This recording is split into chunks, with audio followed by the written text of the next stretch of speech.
Eden Zero fans, or fans of Hiro Mashima's various works, because you probably should be a fan of Hiro Mashima. Dude is amazing. He's a icon. He's somebody to look up to, aside from the etchiness and some of the questionable things in Fairy Tail. This dude is amazing. However, Eden Zero, the countdown is on. The countdown towards the end has begun, because over on Twitter, Hiro Mashima, and one of the various endeavors that he gets into, from YouTube to manga to all sorts of stuff, you already know the drill. In case you don't, this man does a lot. Over on Twitter and Spaces, he conducted a, I guess you would say, mini interview, but basically he answered a lot of questions, and he went into detail in particular about Eden's Zero, and how initially he wasn't really planning on going long with Eden Zero. He felt like, yo dog, I've been doing this a long time. I did 2 full-length long battle shonen serializations with Rave and then Fairy Tail. I believe he even said that he was only going to go for about like 100 chapters, and due to X, Y, and Z reasons, of course, he went further, and now he actually gave a countdown to the end. It says here, Hiro Mashima said that when he started Eden Zero, he didn't even think he would make it to 200 chapters long. Okay, my bad. So he said 200, not 100. He said he pretty much wouldn't make it to 200 chapters, which is about 4 years. He probably thought he was going to do maybe like 3 years and call it a day. He wanted to make it shorter because he thought he was getting older, and that would make him lose concentration, and he doesn't think that it even has 200 more chapters left. It's 100 plus. He basically said about 100 plus chapters. He probably won't get to 200, but that's a clear indication of, well, he thought that he wasn't going to get to, 200, and we're already 200 chapters over. I'm guessing we got anywhere from, do the math, about 2 to 4 years, maybe 3 years left with it. It just really depends with Eden Zero. Depends on how things go with the Netflix anime adaptation. It kind of has a lot of variables and whatnot, but ultimately it seems as though Eden Zero won't be going, to 500, 600 chapters. I believe, what was Fairy Tail? 500 chapters? I wouldn't be surprised if Hiro Mashima probably ends it again within about 3 years. I'm going to call it, especially the fact that he got so many other things. Like, granted, Hiro Mashima is a hustler, and maybe it's just right now he's feeling a little bit of a burnout, so that's probably why he said, I don't know. But unless Hiro Mashima has something massive lined up moving forward outside of Eden Zero, and he's like, yo, I don't want to do this anymore, I got bigger and grander ideas, then he'll probably do it till no more than 4 years. I'm going to say maybe 2 or 3, because if he's talking like this now, it's probably that it's weighing on him of, dog, I don't really want to do this like that. Like, if he's saying it doesn't even have 200 chapters left, and it's more like maybe 100, we probably got about, again, 2 to 3 more years with Eden Zero, which I'm not caught up, and I've been wanting to catch up. It's just one of those things where I got a lot of things on my plate right now, so it's a wee bit difficult to get to it, mate. But ultimately, I definitely want to catch up, because if we're getting ready to wrap up in the next couple years, it gives an end time. And also, this is another sign of the times. This is something that I've been talking about a lot over this year alone, of they're going a different direction with the anime and manga industry. They're not trying to make manga last that long anymore, because as it continues to go on, yes, it could continue on in popularity, but they're trying to do the wham bam get it done type of approach, where if you're gonna do 3 or 4 years, that's fine, you end it, the anime will carry it the rest of the way, the anime will make the money. And that's because anime is more popular than ever in the world. It is globally a phenomenon now, and anime is way more popular than manga, and there's a lot more money to be made where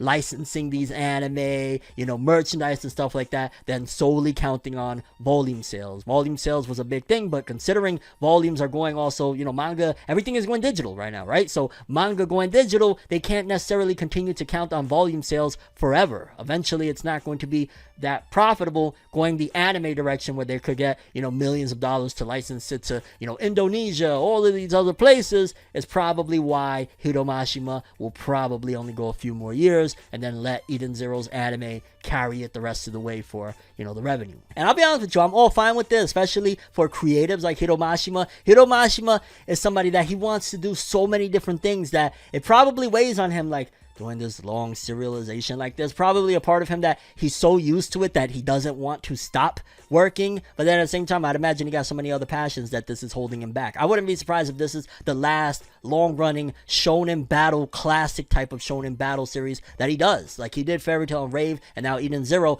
Probably the next manga he should do should be something different, whether it be a ecchi series, whether it be a horror series, whatever it may be. Although Hiro Mashima doesn't seem like somebody meant for horror. Maybe like Horikoshi, Koya Horikoshi, author of My Hero Academia. He could do horror. Hiro Mashima, I don't know. A lot of people probably say, well, the next step is he should be drawing doujinshi hentai, right? No. whatever it is, we're here to support. But as it stands, Eden Zero won't pass 200 more chapters, and it's less likely than that, more so that it'll probably go about a little over 100 plus. Okay, people, this is probably going to go down as one of the most historic crossovers and one of the biggest crossovers that we've seen in manga history. And I'm not exaggerating. This is to the levels of anybody that's ever heard of Who Framed Roger Rabbit, the movie. That movie is iconic for many different reasons, but in particular, one of the biggest things that it did was it showed crossovers that you never thought you would see happen. You never thought in a million years that you was going to see Bugs Bunny and Mickey Mouse on top of that with a live action backdrop in a film together, like in real, you know, like actually canonical. Well, there's no canon, but you know what I'm saying, by the real creators, not just fans putting them together. You got to see this crossover between Disney, Warner Brothers, all sorts of stuff that you're more than likely never gonna see again. They did it, and this right here is pretty much the equivalent to that, but with manga, because y'all know Jump Force was, and J-Star's Victory Versus was like the video game version of this. This is the manga version of a crossover that probably will never happen again. I'm still speechless that this is actually happening, considering the fact that these two conglomerates that are crossing over, Shonen Jump and Shonen Sunday, are from two rival publishers. Shogakukan and Shueisha are rivals. The only thing I could think of is that the Japanese have realized throughout the time that, yo dog, the West is starting to buy in.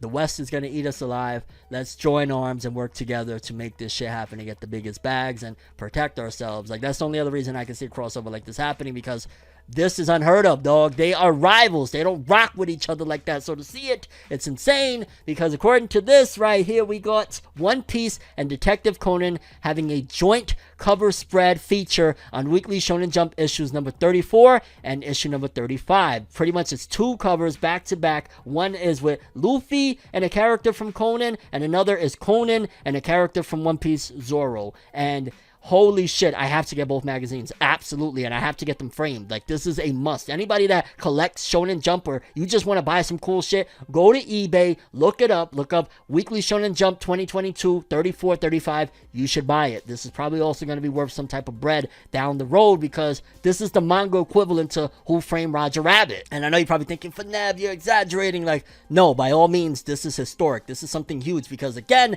these are two creators that not only are their anime still ongoing, in a market that ongoing anime is pretty much dead. Aside from those two and Boruto, what's really ongoing? There's almost nothing. You know, Black Clover was one of the last new gen to try it, and of course Black Clover ended with 170. These two are way past 1,000 episodes, way past 1,000 chapters, and continuing to move. And this is just beautiful, dog. I could cry to see something like this that, you know, 12 years ago when I started really getting heavily into anime and manga, I never thought that I would see something like this. It's just two separate entities, but they came together, and we also got a little bit of, I believe it's an interview if I'm not mistaken. Let's check it out. This is Hiroyuki Nakano, the Weekly Shonen Jump editor-in-chief. I am incredibly happy to announce this joint project, which I know will surprise and delight many manga fans all over Japan and the rest of the world. No, you really shocked the living shit out of me, okay? I did not expect to ever see this. You shocked me.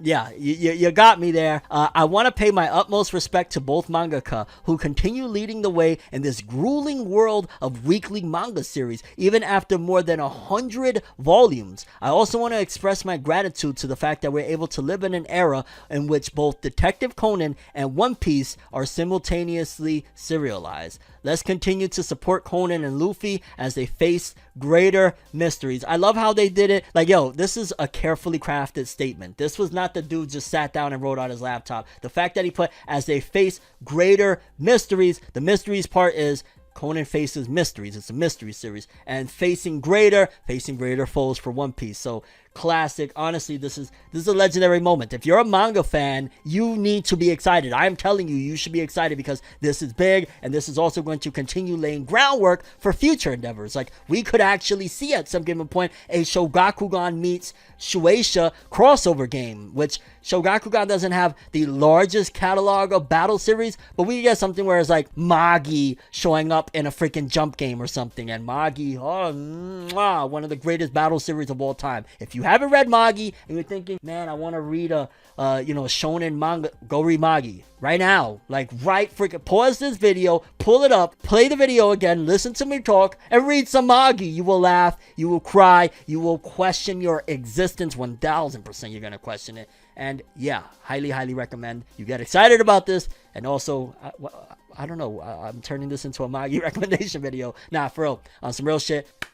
For Gosho Aoyama, for Eiichiro Oda, for Shueisha and Shogakukan. And this is something, if anything, this is a teachable moment real quick. Hold up, I gotta do it, I'm sorry. If these two multi-million-dollar corporations can join forces to do something like this, why the hell is there so much division? Like, even amongst creators on YouTube, dudes is like, I can't rock with him, I can't do a video with him, I'm too, like, no, shut up. If Conan and Luffy can do it, if Eiichiro Oda and Gosho Aoyama, if Shueisha and Shogakukan, if Jump and Shonen Sunday can do it, stop. But seriously, folks, it's a great time to be an anime and manga fan, I'm not gonna lie.